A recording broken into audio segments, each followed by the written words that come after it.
Okay, so we're gonna try to finish all of the rest of the project into this one last video.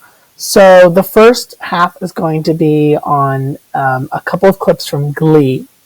Sue Sylvester is the main antagonist, famous character, which is ironic because,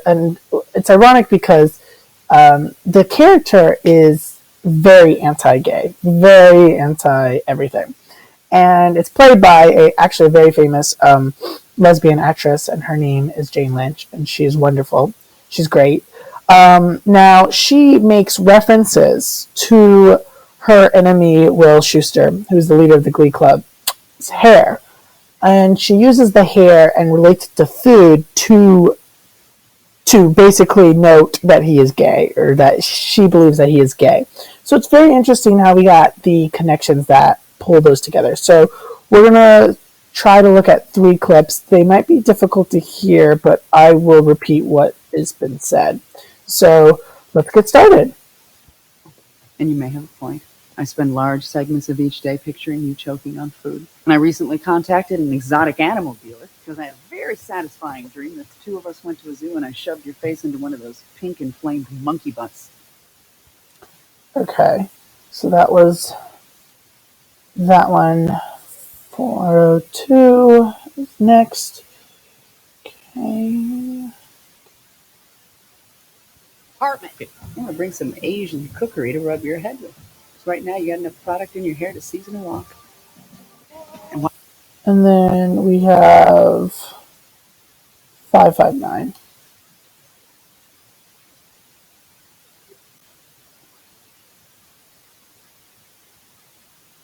Okay. These white women waddling around. Oh, hey, William. I thought I smelled cookies wafting from the ovens of the little elves who live in your hair. So the first comment was about how she had wished that he was being eaten to death. And once again, this is more of the ferociousness, more of that coding. The second one was about using, she had made reference to, there's so much heat coming from the hair that she can make Asian food with it, which is also another food that typically a lot of LGBTQ characters are eating, with the chopsticks and stuff. And then the last one is LGBTQ characters in this show are eating. And then the last one was the most famous one, which is actually a very popular clip, is where she compares to the famous cookies that are made by the elves.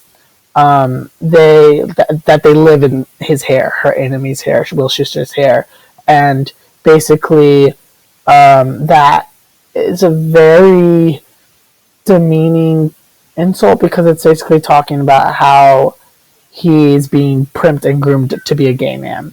And now we never really find out whether he is gay, because he does have women issues during the entire show, and he's also, there's other coding and stuff. But what's interesting is that she continually uses food to make references to being gay, and or other LGBTQ labels. So this is interesting because it's used a lot in television. She's not the only one that's done this. I could show you a million things from the 1980s movies where people are calling gay people, mean, derogatory food names. But I think it's very interesting because we keep seeing this coming up in our media, in our television, which brings me to a more serious topic.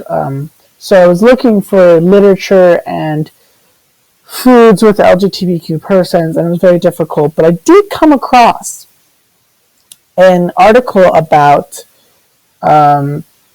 LGBTQ people, particularly gay men, struggling with eating disorders, which I found to be very interesting. So we have right here. It's called "Gay Men with Eating Disorders: Food, Body Image, Exercise." It's a research paper. Um, so they say that the goal. I'm going to zoom in. Okay. The goal of the study was to address the gap in the literature regarding the group treatment of gay men with eating disorders and related food, exercise, and body concerns. Um, you know, there is a okay, here it is. Um, the focus group therapy on both social and feelings of the shame could help gay men address not only the stigma associated with disordered eating symptoms and the feminized portrayal of eating that's important, feminized portrayal of eating disorders in our culture, but also the societal prejudice, rejection, and isolation they experience as members of a marginalized group. It's just interesting how we use food to marginalize people. You know, our society uses everything to marginalize people, and food is also a weapon to do so. And I find it very interesting because LGBTQ people are they do face a lot of body shame. They really do, and within their particular communities and within the larger community. If you're a lesbian and there's these horrible stereotypes that you need to be muscular or you are muscular if you are if you possess more masculine qualities, and this is not the case. It's just labeling. It's more stereotyping. It's more labeling. Just like with the gay men, you're supposed to be thin. That's what people imagine as the gay man, someone who is thin and who loves to eat at fancy restaurants all the time. And it really just, once again, it puts people in a marginalized subset that they struggle to get out of. And it's sad that a lot of our youth do struggle with eating disorders, and that there is a connection with food and with food portrayal through media and literature. So I think when I started the course, so we're going to wrap up. When I started the course, when the professor introduced the title as food within literature, I was very shocked because I didn't even think how important food was in presentations of literature and writing. And I didn't give it a second thought. And I was like, this is interesting. Let's go ahead and see where, this is going to take us. And, after seeing Ratatouille and after really dissecting all of the important food portrayals and food representation elements, I found that, food is a very important medium to explain and to symbolize how we feel on certain issues as a society.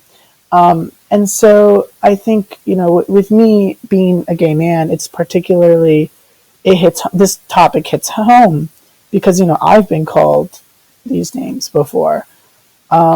And I didn't even give them a second thought. I didn't think about where they came from, and I really wish I had. But now that, I'm learning more about this, and I'm learning more about, the issues with food representation of LGBTQ persons, it's quite interesting because, perhaps if our youth, if LGBTQ youth were introduced to books where they weren't being shamed by literally everything, including the food, perhaps maybe that would also help in the struggle for equality, the struggle for basically unity within our, the larger society.